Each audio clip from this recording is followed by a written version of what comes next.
Zee 24 तास एक पाऊल पुढे। मराठवाड्याची तहान भागविण्यासाठी दारणा, वालदेवी आणि मुकणे धरणातून आज पुन्हा पाण्याचा विसर्ग केला जाणार आहे। औरंगाबाद जिल्ह्यातील वैजापूर आणि गंगापूर तालुक्यांसाठी राज्य सरकारच्या निर्देशानुसार पाणी सोडण्याचा निर्णय पाटबंधारे विभागाच्या माध्यमातून घेण्यात आलाय।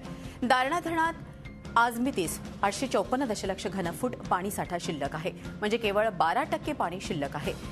मुकेणेमध्ये 871 तर वालदेवीमध्ये 815 दशलक्ष घनफूट पाणी साठा आहे। या तीनही धरणांमधून संयुक्तरित्या 850 दशलक्ष घनफूट पाणी सोडलं जाणार आहे। त्यामुळे मराठवाड्याची तहान तर भागणार आहेच, मात्र नाशिक जिल्ह्यातील धरण कोरडे ठाक पडणार आहे। दारणाच्या उरलेल्या पाण्यातून नाशिक आणि नगर जिल्ह्याचं आरक्षण असल्यानं पाऊस लांबल्यास आगामी काळात भीषण परिस्थिती निर्माण होण्याची शक्यता व्यक्त केली जाते।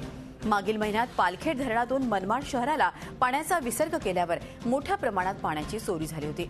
तसंच दारणा धरणातून औरंगाबादला पाणी सोडण्यात आल्यावर 2 महिन्यांपूर्वी इगतपुरी तालुक्यातील मनसेच्या पदाधिकाऱ्यांनी आंदोलन केलं होतं।